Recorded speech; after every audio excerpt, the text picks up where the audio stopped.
리걸마인드 연구소입니다. 문재인 대통령이 사법권을 침해하였다는 이야기를 하겠습니다. 문재인 대통령은 대한민국의 제19대 보궐 대통령입니다. 그렇기 때문에 문재인 대통령의 임기는 2018년 2월 25일 0시까지입니다. 제19대 대통령 선거는 임기 만료에 의한 선거가 아니었고 대통령 권리로 인한 보궐선거였습니다. 왜 이러한 대통령 권리 상태가 발생하였는가 하는 것은 여러분이 잘 알고 있다시피 제18대 대통령이 헌법과 법률을 위반하였다는 이유로 헌법 제65조 제1항에 근거하여 탄핵 심판에 회부되었기 때문입니다. 그리고 헌법재판소는 8대 0으로 탄핵의 결정을 하였습니다. 그 결과 헌법 제65조 제4항에 의하면 탄핵의 결정은 공직으로부터 파면함에 그친다. 이렇게 규정을 하고 있습니다. 이 조항에 따라서 대통령이 파면되고 대통령 권리 상태로 되었던 것입니다. 그리고 나서 제19대 대통령 선거, 보궐선거가 실시되었습니다. 그리고 문재인 후보가 당선되었죠. 제외국민 포함 1342만 3800표를 득표하였습니다. 우리 5천만 국민, 우리 대한민국 국민은 이 제19대 대통령이 비록 보궐 대통령이지만 헌법과 법률을 준수하는 대통령이기를 바랬습니다. 헌법 제65조 제1항의 탄핵 대상이 아니기를 바랬던 것입니다. 그런데 대통령 취임 후 지금까지 리걸마인드 연구소에서 대통령이 탄핵의 요건을 충족했다 하는 방송을 한 것만으로도 이미 대여섯 건 이상이 되고 있습니다. 그러면은 어째서 이렇게 헌법과 법률을 계속 위반하고 있는가? 그 뜻을 선의로 해석을 해서 한 가지는 경험이 없고 현재의 대통령과 그를 보좌하고 있는 공직자들이 경험이 없고 또 학문적 깊이가 없고 그들이 성장한 환경 여건상 과거에 소위 민주화 투쟁이라는 것도 하고 또 여러 가지 정치적 투쟁을 하면서 어려움도 많이 겪었다고 하고 그렇기 때문에 공부할 시간이 없었다는 점을 생각할 수 있습니다. 그래서 그들이 그렇게 무지해서 일반인들의 표현으로 무식해서 위헌 위법을 많이 저질렀다. 이렇게 볼 수 있겠죠. 그리고 또 하나는 동일한 사건에 대해서도 터무니없는 결과가 나오도록 계속 몰고 갑니다. 중간에 해결하지 못하고.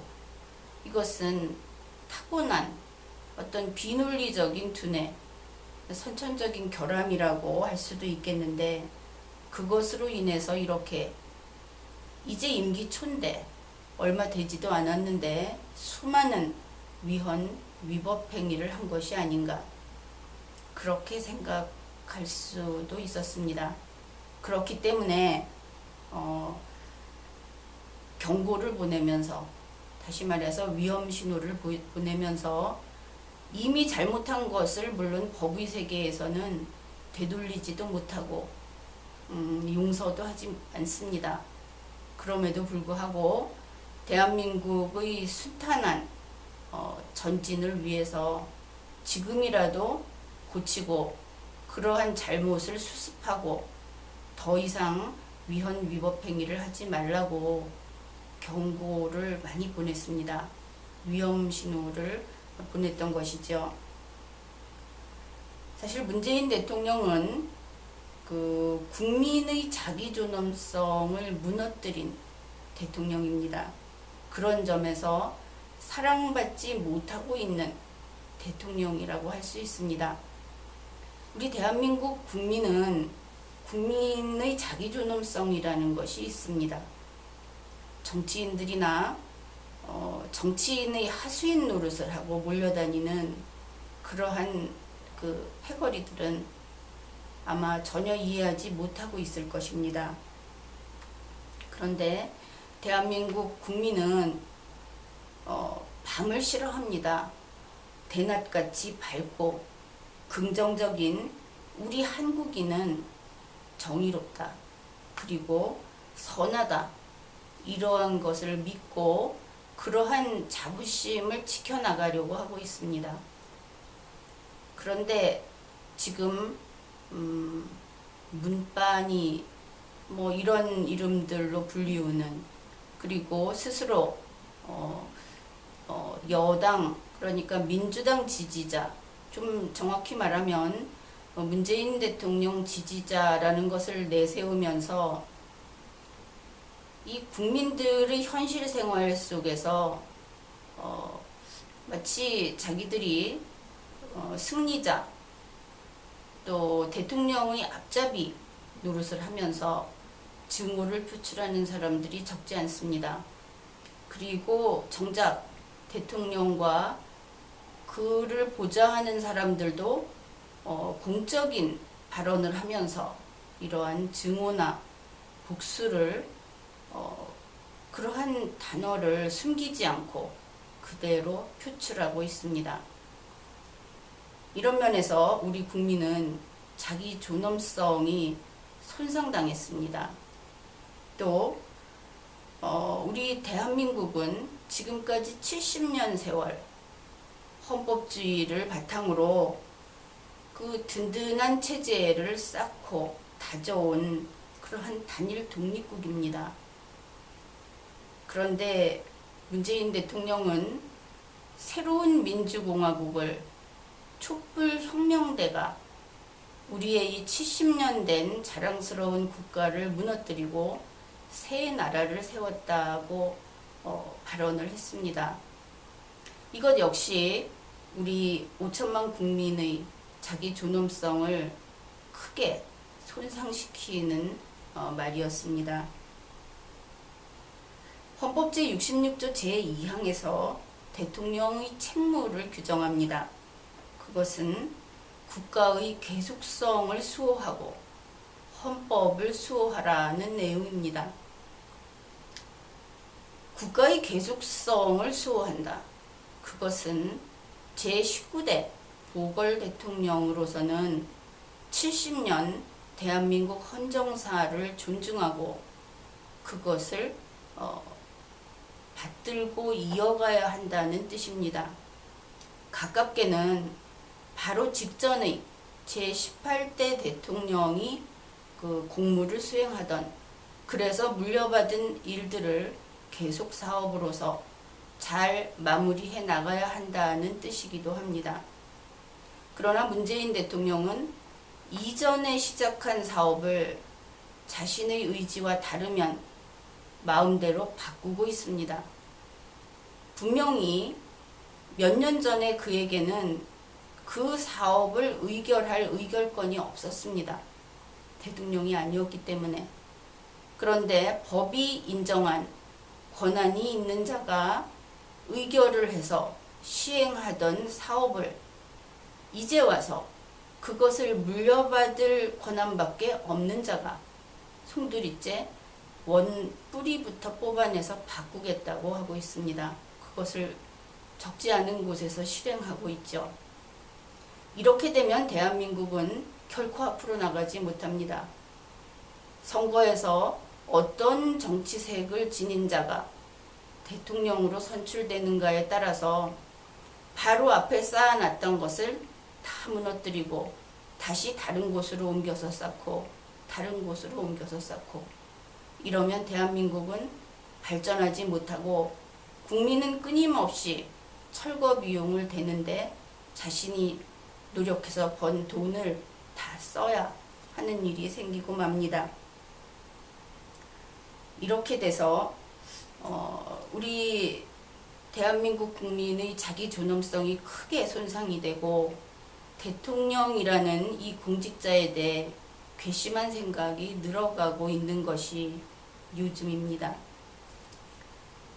그런데 세계적으로 그 국가의 대표로서 활동할 일이 근래에 많이 있었죠.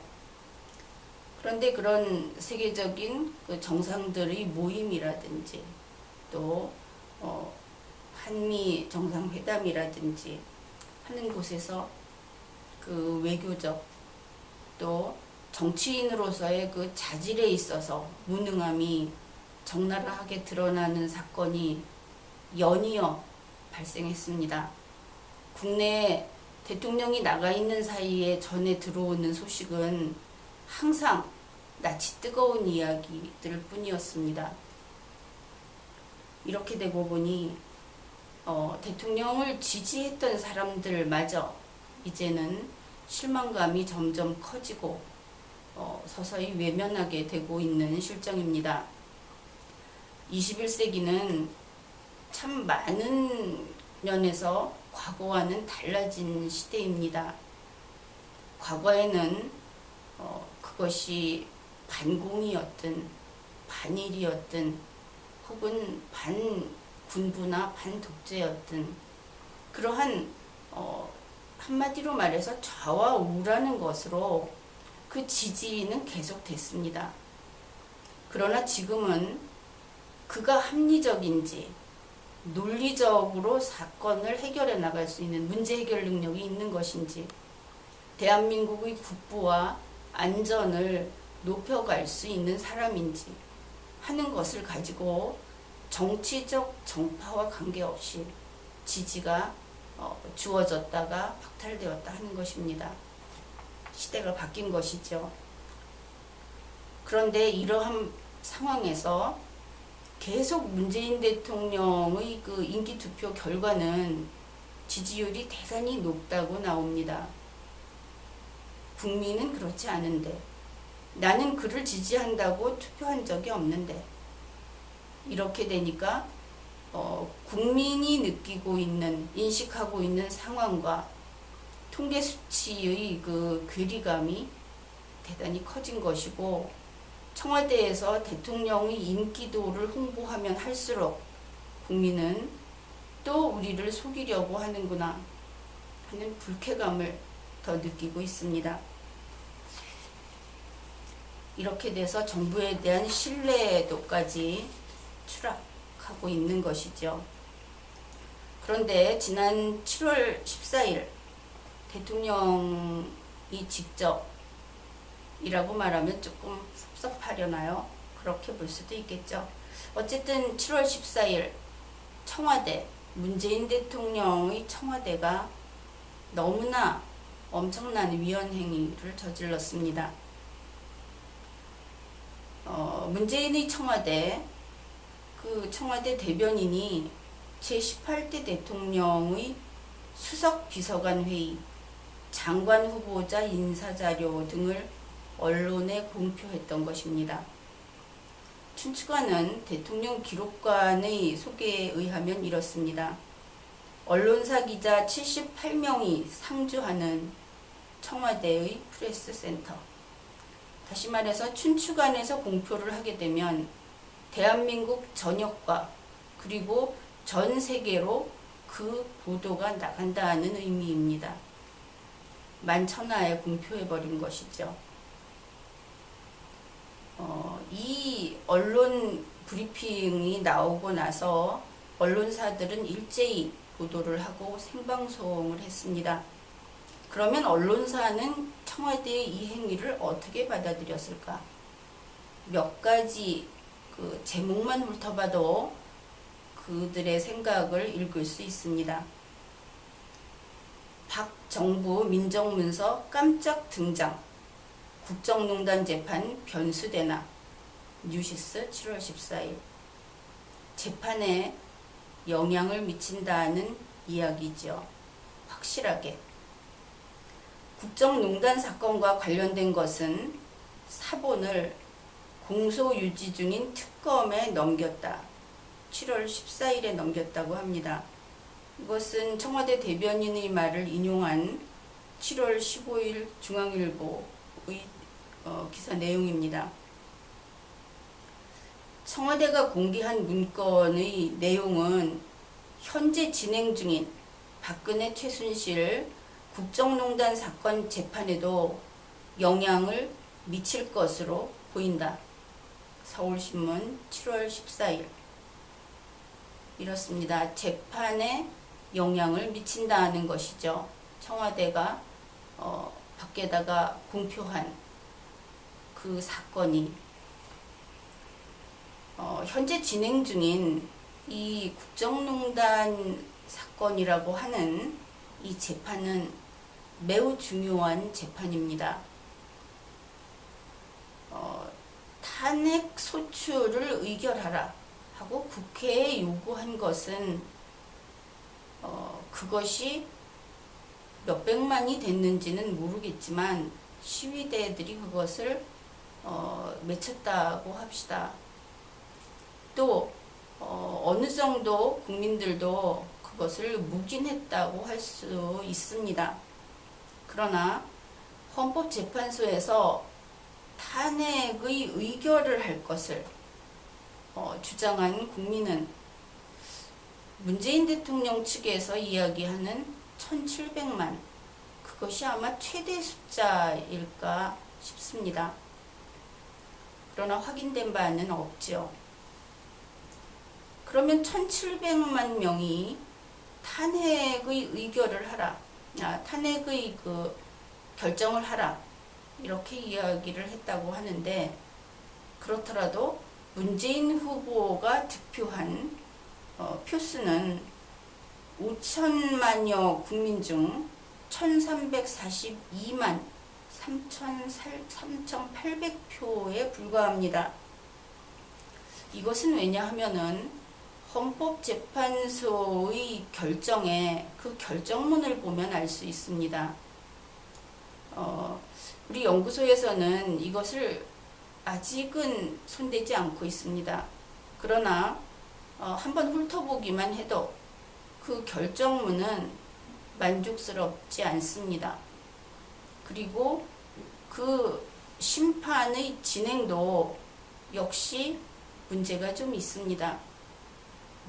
이런 부분에서 국민들이 헌법을 존중하여 헌법재판소의 결정을 그저 참고 넘어가기로 하기는 하였지만, 그렇고 또 하나는 이 탄핵의 결정을 되돌리겠다는 생각까지는 없다, 이렇게 볼 수 있습니다. 그렇지만 우리 국민은 크게 볼 때 둘로 나뉘어서 첨예하게 대립하고 있습니다. 국민이 분열되어 있는 정도는 상당히 심합니다. 그리고 이것을 부추기고 있는 것은 소위 문바라고 설치고 다니는, 그리고 그 점령군처럼 설치고 다니는 위원회, 새로운 장관들, 그리고 청와대로부터 나오는 자기들끼리 모여서 킬킬거리면서 즐거워하는 모습들, 이것이 국민의 심정을 긁어놓는 것이죠. 획 돌아서게 만드는 것입니다. 국민을 단합시키고 5천만이 함께 공존을 위해서 노력을 하는 그것은 대통령이 밤잠을 줄여가면서 고심해야 할 중대한 문제입니다. 그런데 정작 본인이, 그리고 그 주위에 있는 사람들이 그것을 인식하지 못하고 있는 것이죠. 그렇기 때문에 현재 사법부에서 진행되고 있는 이 재판은 대단히 중요한 재판입니다. 그것은 국민을 다시 한번 화합하게 할 그런 사명을 띠고 있기 때문입니다. 그래서 이 재판은 공정해야 합니다. 시위대를 바라보면 안 되고, 언론에서 어떤 이야기가 나온다고 하여 귀 기울이면 안 되고, 정치 집단의 말에도 귀 기울이면 안 됩니다. 이것은 5천만이 수긍할 수 있는 재판이어야 합니다. 오직 헌법과 법률, 그리고 어떤 역경을 겪더라도 우리 5천만이 다 살아남아서 앞으로 그리고 미래로 나아가겠다는 그 일념으로 아주 바르고 바른 그런 판결을 해야 하는 그런 재판입니다.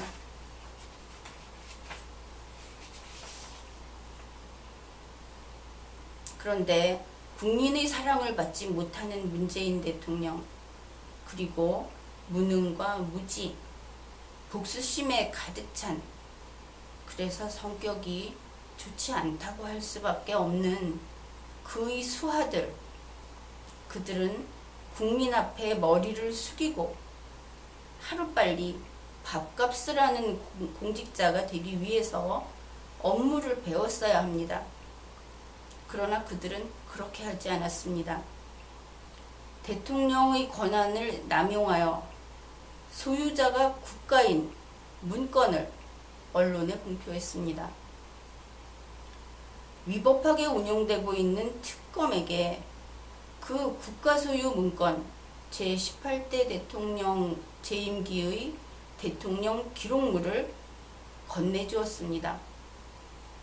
이 행위는 재판에 영향을 미치려고 했다는 언론들의 평가와 마찬가지로 정말 문재인의 청와대가 사법부를 강압한 것입니다.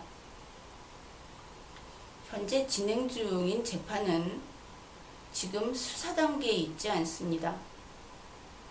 검찰의 수사를 거쳐서 기소되었고, 그리고 재판이 진행 중입니다. 그러면 재판을 담당하는 것은 정부가 그 담을 넘어서는 안 되는 사법권 고유의 영역에서 그것을 담당하고 법원이 담당합니다. 헌법 제103조는 이렇게 규정합니다. 법관은 헌법과 법률에 의하여 그 양심에 따라 독립하여 심판한다. 여기에는 법관 자신이 헌법과 법률에서 벗어나지 않으려고 해야 하지만 각 국가기관은 법관이 심판하는 데 아무런 영향을 미치면 안 된다는 의무조항입니다. 그런데 문재인 대통령 그리고 그의 청와대는 춘추관이라고 하는 곳에서 이렇게 공개적으로 전 언론에게, 그리고 사조직이라고 할 수밖에 없는 존속기한이 만료된 특검에게 이러한 것들을 이용해서 헌법의 이념인 권력 분립주의를 위반했습니다. 사법부에 현재 진행 중인 재판에 영향을 미치기 위한 행동을 했습니다. 이것은 그들 자신이 고의가 있었다는 것을 자백하였죠. 그런데 언론만 알고 있는 것이 아닙니다. 우리 국민들도 그 뜻을 다 알아차리고 말았습니다. 그 내용은 이런 것이죠. 이번의 그 폭로, 민정수석실에서 발견한 문건이라는 것을 내용까지, 그리고 실물을 보여줘가면서 폭로하고 또 그것을 특검에 건네주었다는 이것은 재수사하라, 반드시 문재인 대통령이 원하는 대로 유죄 판결하라, 이러한 사법부에 대한 강압입니다. 이것은 헌법이 있는 국가에서는 있을 수 없는 국헌 문란 행위입니다. 이것은 우리 인류가 다지만 결코 이 세상에 다시 폭군이 나오게 하지 말자. 이것이 바로 민주주의입니다. 그 민주주의의 파괴자인 폭군의 등장이라고 할 수 있습니다. 타임지 아시아판 5월호 거기에 나온 그 문재인 후보의 무시무시한 폭군의 그림, 표지 그림, 그것이 떠오르는 것입니다. 이제 국회는 당장 이러한 청와대에 대하여 국정조사를 개시해야 합니다. 그리고 이 폭군에 대한 탄핵의 소추를 의결해야 하는 것입니다. 청와대는 이번에 저지른 일이야말로 지금까지 무능하고 무지해서 라는 핑계로 용서될 수 있는 일이 아니라는 것을 깨달아야 하겠습니다. 이번 회의는 여기까지 하겠습니다.